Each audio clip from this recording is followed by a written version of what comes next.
The more you can connect the influencer and mission and their audience with your product, for sure it can be effective. I just think most people go, oh, I think so-and-so has 1 million fans, so I'm going to go get, Justin Bieber to promote my whatever, and nobody cares where he banks.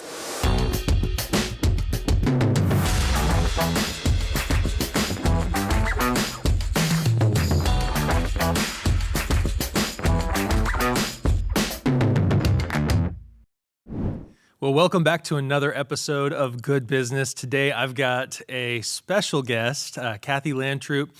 We had the honor of working together on a national campaign a couple years ago, and we've stayed connected ever since. And I love seeing what she's doing, and she's commented on us. And it's great to stay connected and learn from each other. And so, Cathy, thanks so much for being here. Would you mind just introducing yourself, kind of a little bit of your background, and going from there? Well, thanks, Clay. Yeah. Excited to be here. I'm a big fan of everything that you have going on, as you know.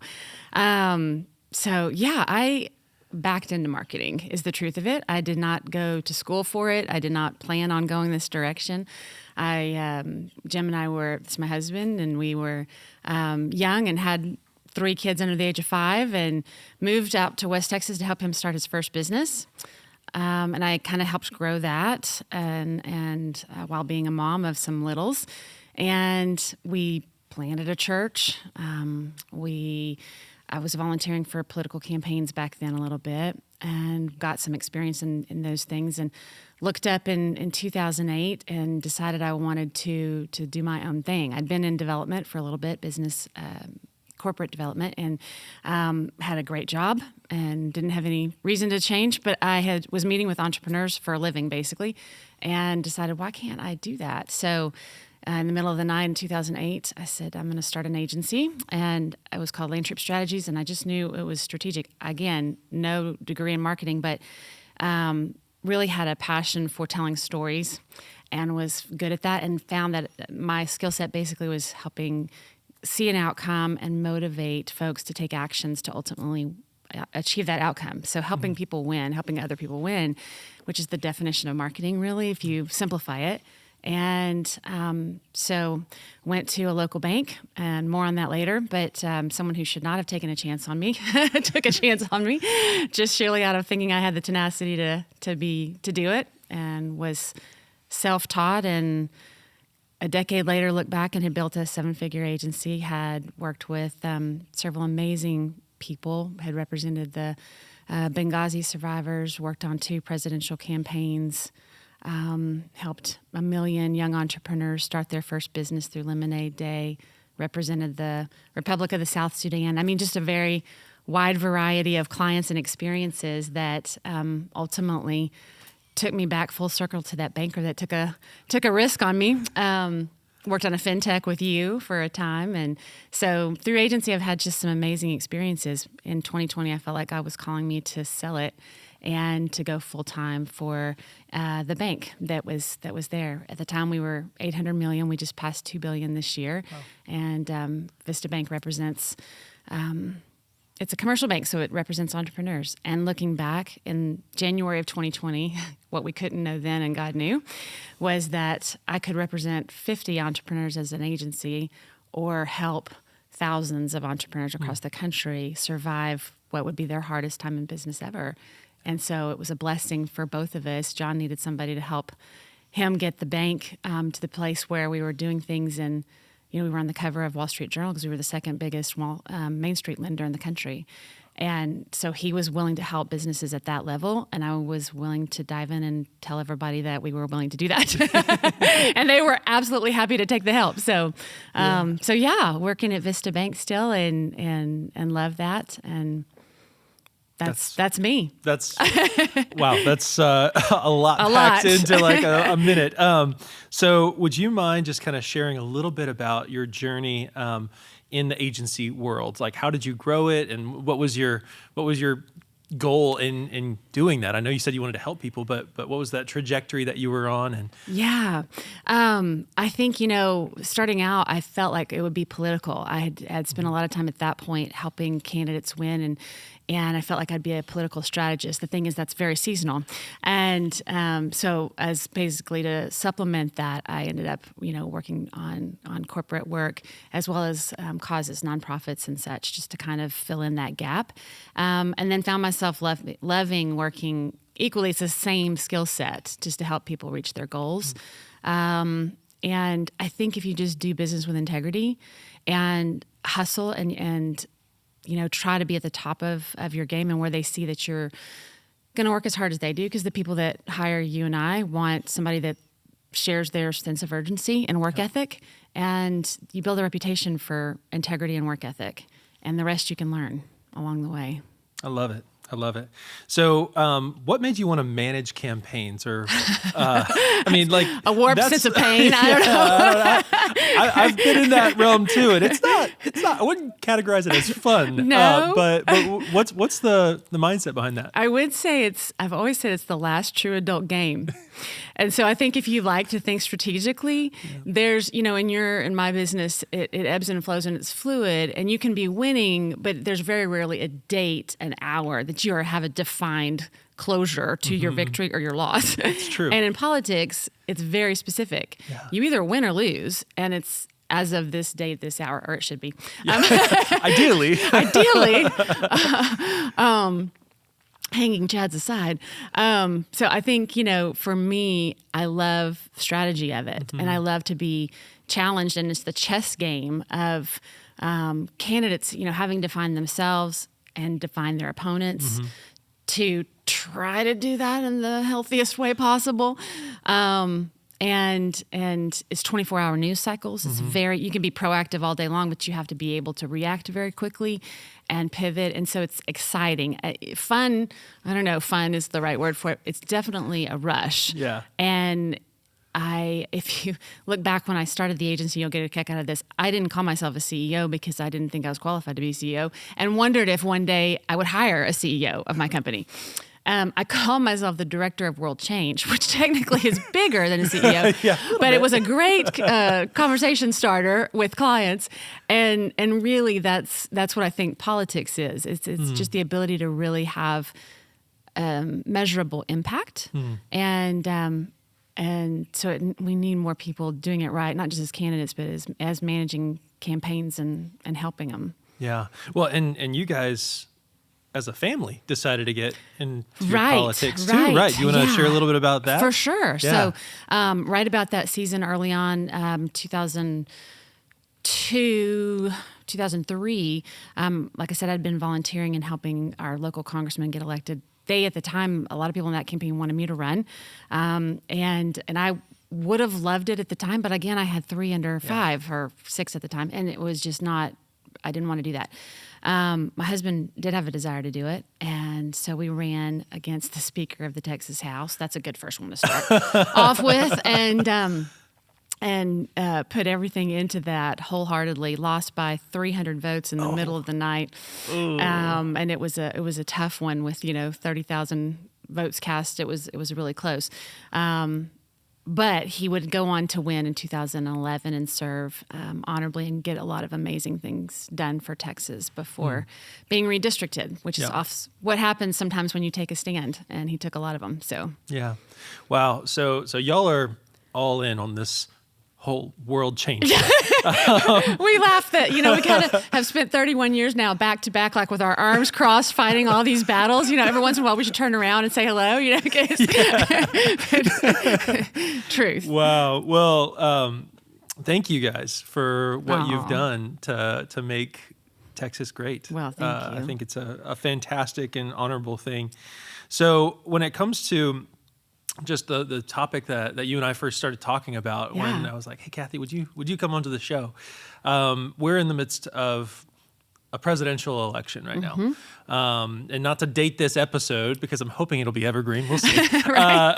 But regardless of what year we're in, I think there's something that businesses really need to know about when it comes to running marketing campaigns in a very saturated political cycle. So I'd love it if we could just kind of pivot towards that. I mean, with all of your background in politics and marketing and supporting I mean, you said some country in Africa. Was it South Africa? The Republic of the South Sudan. We represented that country. But yeah, we worked for a congressman in Kenya, and yeah.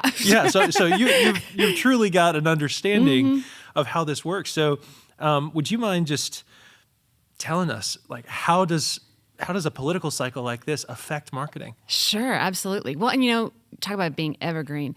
We are all talking about it because of it. Is a presidential year, and it's a very contested, very divided presidential year. So it's obviously the topic of conversation.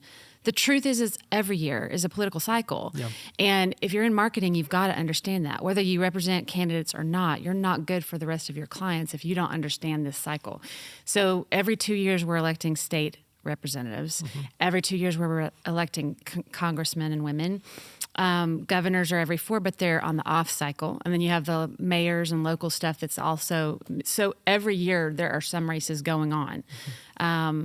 So marketing companies with a leg up really understand that and plan and navigate it well. So what would you say some key factors are to consider for businesses specifically? For sure. I think, thinking ahead is really, really important, understanding the timing of it from a basic level in Texas, like say you're a Texas business and it applies anywhere. Understand the months that are going to be, it's a supply and demand issue of attention and inventory. And so understanding the months that will be most expensive is very strategic and smart. In Texas, we're looking at primaries now, but they will happen in March. So your big spends will depend on how much money donors put into it. For sure, you'll see February and March races and ads really pick up. Media companies understand that they make a year-long budget within 6 weeks of this year. So they are going to pay rate card and you don't want to. So understand that it's a timing issue. Know when the election dates are. So you've got your primaries coming up in March in Texas, and then the general will be in November. So that race will really start to pick up attention right after Labor Day and go through November 5th. So understanding the timing, you can either choose to, if you have a business that's just kind of a steady business and you don't need to really hit certain seasons, like you don't have a big, retail Christmas push or whatever, which wouldn't be hugely affected. Then you can either avoid those, 6 to 8 week periods at a time and kind of go a little dormant and focus on other months. Or you can get creative and try to insert yourself within a very noisy space. But that's kind of what you need to think through is do you need to be noticed during that time or do you need to save the money? And then the other thing I think is really smart is understanding not just the timing, but your competition. Just because it's a presidential year doesn't mean that that's going to buy up your business's community, region, state. Texas is historically red. So the primary, will the primary presidential candidates be buying in Texas? Doubtful, maybe. It depends. If there's a 20-point spread, probably not. Will the general, whoever the Republican winner is in the general, will that person spend in Dallas, Texas? Probably not. I mean, because they need to be spending in 5 to 7 states in the country, and that's the truth of it. And so just because it's a big year doesn't mean that you will get lost in the mix either. You will for sure in PR, regardless. The comms piece of it is toast. but buying really comes down to understanding what is actually happening. And, you have relationships. You and I have relationships with places where we buy media. And that's, campaigns are buying media with machines and massive agencies that are just, leverage those relationships to understand it. If you don't, have them help teach you or what they expect, and then over communicate with them. Hey, have people bought in yet? Is my rate card still going to clear? Because I buy highly preemptible. A lot of times are rotators. Is that still going to clear? We're going to have to do make goods and stay ahead of it so that you can navigate that well. And then there's things you can do like things we should all be doing anyway, strengthening muscles in other areas and not being lazy with TV / those types of things. But it's a great time to be guerrilla marketing. It's a great time to make sure that if you represent a restaurant or you're a restaurant that, you've got your coasters out with the brand on it, or if you can't get a billboard in your area because of whatever, that you've wrapped the construction site in the neighborhood. So you have to be smarter, but it's the opportunity to really get 2% better for marketers and businesses to be doing the stuff we should be doing anyway. I love it. I love it. So in essence, efficiency. Yes. Yes. You can't just put it on autopilot. No, it never works. No. So to business owners, if your agency is just, it's the same thing every single month. No. That's not the goal. And for agencies listening in, you've got to make sure that it's not just cookie cutter. You've got to have some sort of strategy that keeps all of this in mind. So the PR front, you mentioned that. Yeah. That's obviously, I think, the one question that everyone's like, all right, how do we still get eyeballs, and how do we still have a voice in this very saturated market? What has your strategy been? And do you get creative? And I mean, obviously, not every business should insert themselves into political discussions, but is that how you handle that? What are your thoughts on that? No, that's a great question, and as a brand, that's a question that you have to consider, because the pros and cons of inserting yourself into this noise are evident all around us. Yeah. And leaders like you and I, and boards and whatever, we have our own political opinions, and you and I have both taken chances and shots based on those opinions. And it was worth it to us because we're difference makers, right? Mm-hmm. But if you're kind of steady as she goes, good business that doesn't want to face the downside of that with certain audiences, then you need to avoid taking a side, regardless of what you believe, because there's potential brand damage. And so I think on the other side of that, we did a extensive study for a company that I was working with.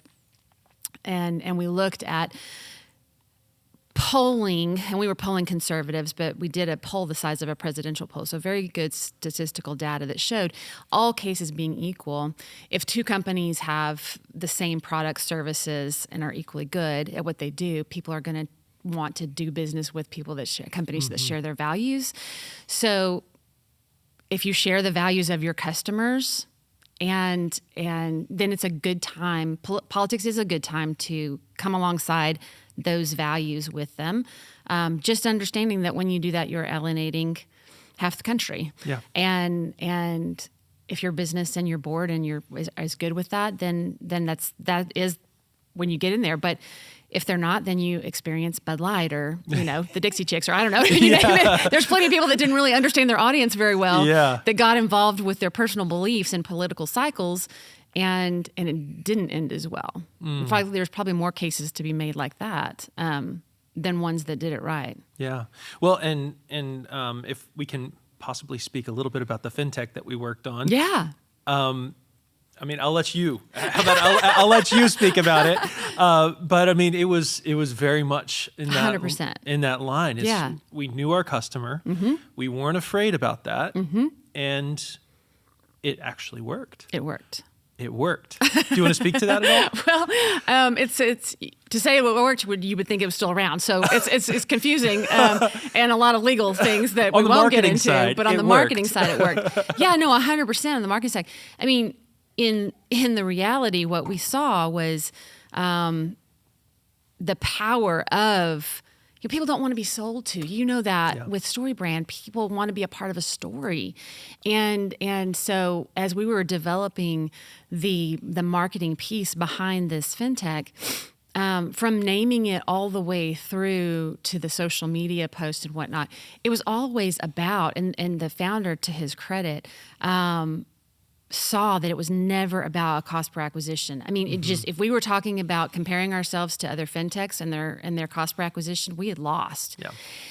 And it was the first time I really saw the impact of influencer media. Mm-hmm. I think that, you witness it around you, but 9 times out of 10, that doesn't work either, because people are paid spokespersons and people don't want to be sold to. Yeah. They go to you to listen to you for commentary on this, that, or the other. They don't want you talking about vitamins they should be taking or slippers they should be wearing. So, I think the reason that it worked, we launched newsjacking a weekend cycle, and with a strategic influencer that you and I both adore, in Candace Owens, that spoke directly to our clients in an Instagram post, and we had 6,000 clients within 48 hours.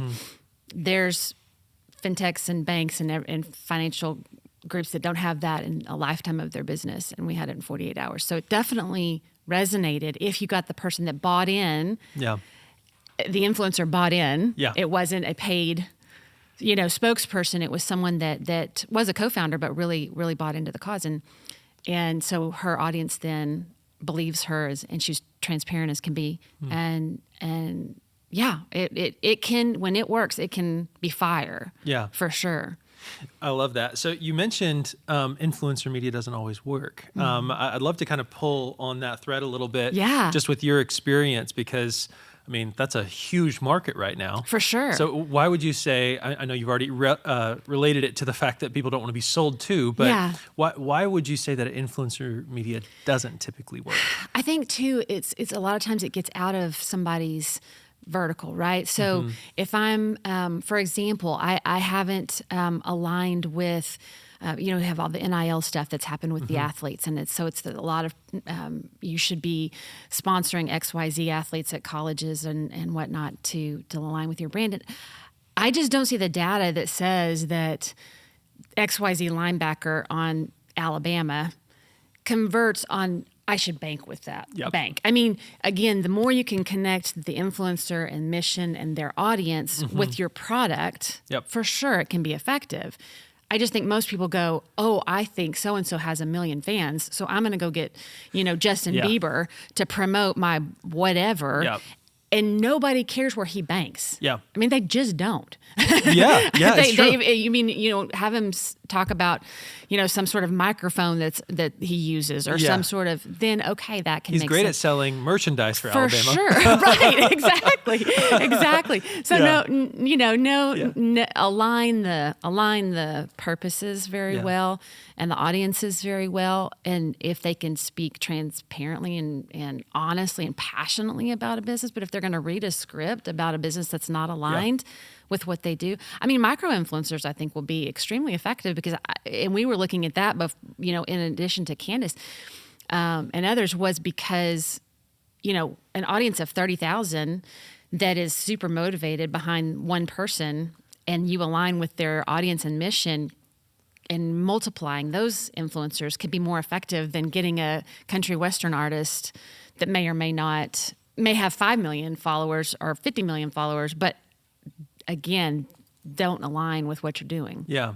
Well, and I think a great example in our experience is we had a influencer on HGTV promote a heating appliance that you can install in your house, and that was perfect. Right. Because they were going to that person for advice already. Right. So, and same with Candace Owens. They were going to that person for advice already, and that's why 100%. it works so well. So I love that. Okay. So just in light of some successful strategies that we've already talked about, I'd love to know if you've got any other examples of just successfully marketing through a political cycle like this. I think, there's things that we've done personally and professionally, but if I look at one that I think everybody would resonate with, a company that's done it well, it's a media company in a sense, but you're going to laugh, but Saturday Night Live has been brilliant at navigating political cycles. Yeah. Right? If you and I probably don't watch it any other time of the year, but when Will Ferrell and Dana Carvey and all those classics that we still look back, Chevy Chase, they all did their political season, right, where they were the candidates and they were equal opportunity offenders. Yeah. So comedy can bring a lot of relief to a very tense, stressful season, and only more so in the last 8 to 12 years than before. So I think that they've navigated it really well through just making America laugh at ourselves a little bit. which is good. Comedy's really hard to pull off. Like as an advertiser, I think it's probably the hardest to pull off. But that's an example of a business that does it well pretty much year in, year out. Yeah, and they tend to get the most views during For that sure. period. That's what I'm saying. It definitely works for them. I mean, people tune in all the time that don't ever tune in other times. Yeah. So yeah, no, that's great. So with this political discussion, when you're thinking about just who would have the grit or the heart or the ability to do what you do, to go full court press and engage in the political cycle, engaging not just in business, but in politics, and maybe marketing agency owner is listening right now and is inspired by you. What would you say they need to be able to best be prepared for that, to go into to that field? I think it benefits the young. Yeah. I think politics benefits youth benefits you in politics. Let me put it that way.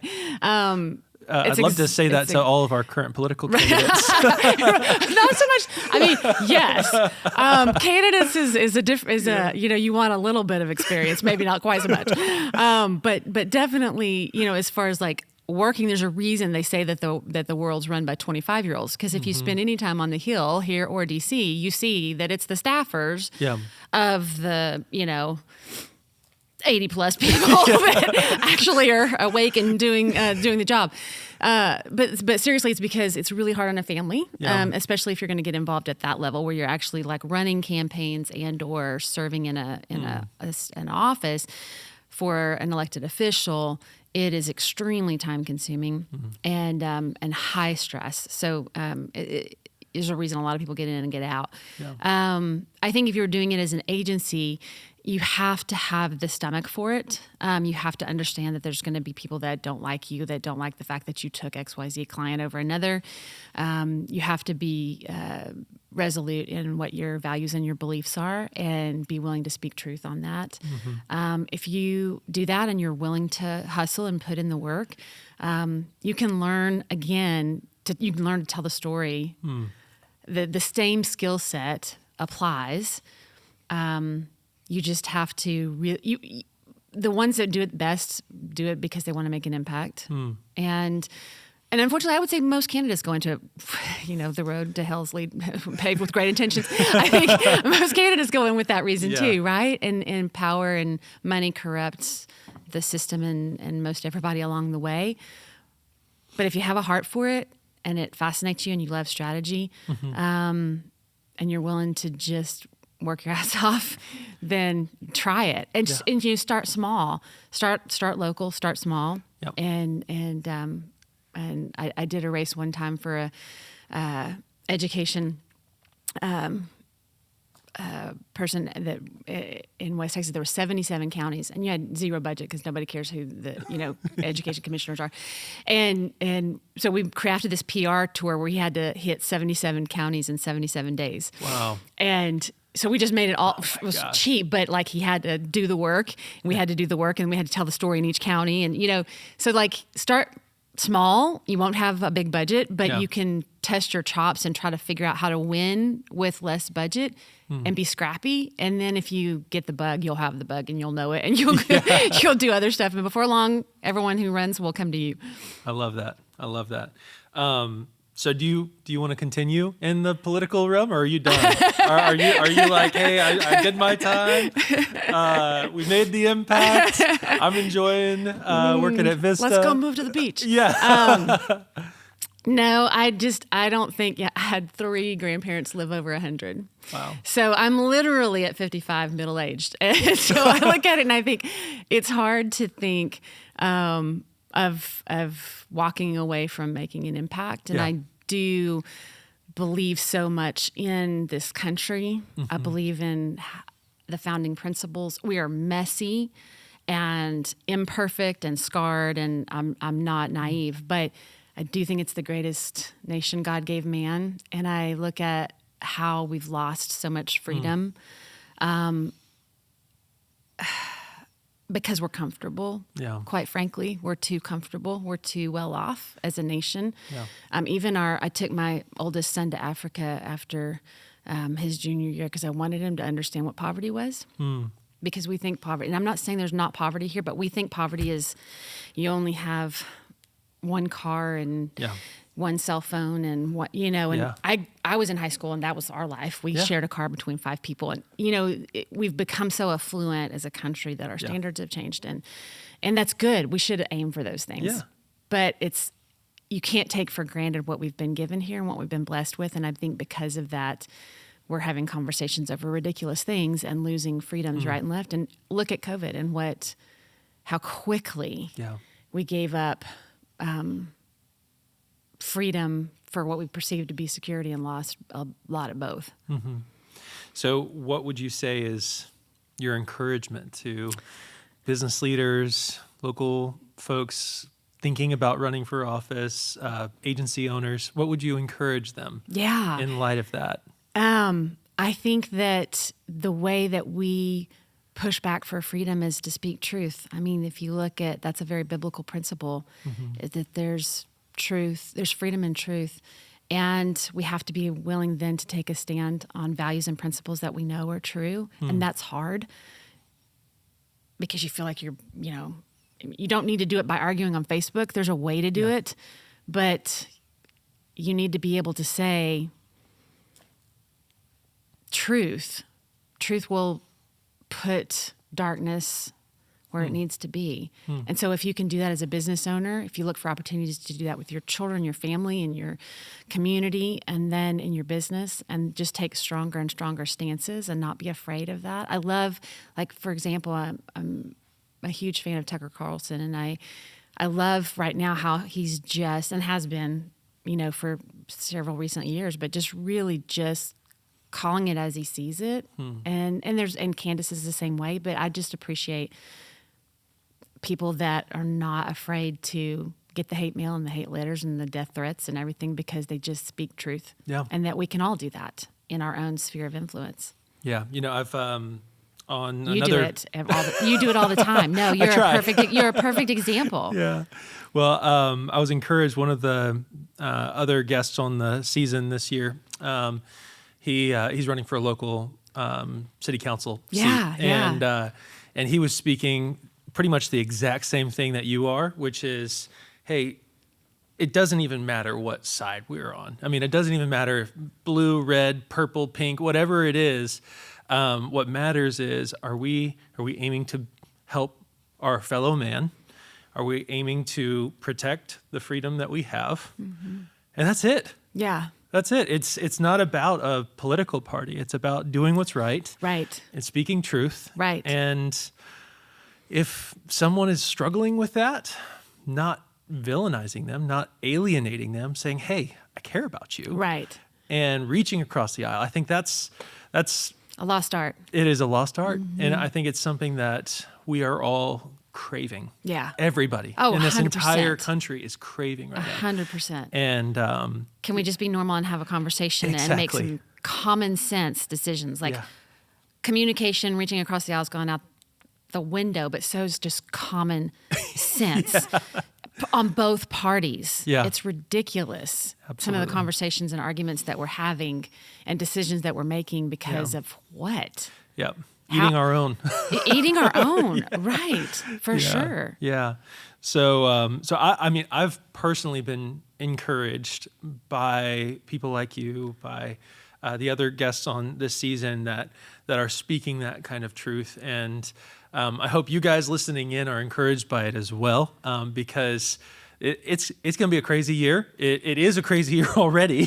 And having just the tangible principles that you've provided today for how to run your business during this, how to be an agency owner that's thinking, hey, how do I get involved and make a difference? How do I support the right people that should be in office, that are willing to go on the front lines? I think, and sometimes you're going to be wrong about that. Sometimes, right? I mean, you might think I was wrong about that when I stepped in as a campaign manager. Yes. That was a mistake. It happens. It happens. Or you'll endorse the wrong person, Yep. or then you endorse somebody and someone else gets in afterwards, and you're like, I wish I'd waited. Or but you may do the next right thing. You do the next best right thing and pray about it, and realize that sometimes you're going to make the wrong call, or that you pick a candidate that wasn't what you thought, and you try to do better the next time. Yeah, absolutely. Well, what what's kind of a parting piece of wisdom, if you can? I mean, all of this is amazing, but what's some parting advice you'd give to business leaders who are just right on the edge? Right on the edge of wanting to say, hey, we're doing a little bit more than what we have been. Yeah. Getting involved. I mean, what would you say is your encouragement on that? If you're going to just take that next step again, start small where you can try to establish some wins. You know, I say that I jumped into a big race right out of the gate. That was not my personal experience, but I did have a team around me, you know, but honestly, even that, I look back and the three of us had no clue what we were doing. I will put this out there. The agencies / people that have made a living doing this for the most part, that all they do is political. There are good apples, but not many. And if you think about it, they're reverse incentivized, Clay. They're reverse incentivized to spend as much money as can come in by a certain date. In some sense, not their own fault. You know, donors don't want their money sitting in an account of a loser. Yeah. But in some sense, you look back at, like, perfect example was Jeb Bush. His people blew $130 million in a primary where he never got above fourth place, and they spent it all. I was on the campaign trail that cycle, and I watched in towns where, you know, a digital billboard has 6 clients on it. He was all 6. In running 8th place, it was not going to change, but they had to spend the money to make their commissions. And so if you can step into it as an agency with integrity, if you can step into it and spend as strategically as you would if it was your own money instead of opium, then not only will you be way more likely to win, you also will be way more likely to build a reputation that is attractive to the right candidates and the right causes and the right clients as an agency, because you will have proven that you get it and that you're going to do it the right way. I love it. Cathy, the time flew by. Where did it go? I just got the note saying, "Hey, we're at time." Wrap it. But this was such a fun conversation. Oh, thank you so you. much for making the hike out from Lubbock. Yeah. For us in studio here in Austin, and guys, thank you so much for tuning in to this week's episode of Good Business with Cathy Landtroop. We'll see you guys next week. And in the meantime, hit that subscribe button. Give us a 5-star review if you're listening in on Apple Podcasts, or just leave some feedback. We'd love to hear how you're enjoying this episode. Cathy, before we wrap, how can people engage with you? And it sounds to me like everyone needs to go bank with Vista. Right? Yeah. 700% growth in the last few years, I'll just say. No, I'm on social. I mean, I'm not as active I'm on LinkedIn. Right. LinkedIn is probably the most social that I am these days. I am writing a book. So maybe I'll come back and talk about that at some point. Sounds great. But I'm excited about that, and it's going to be about kind of women that are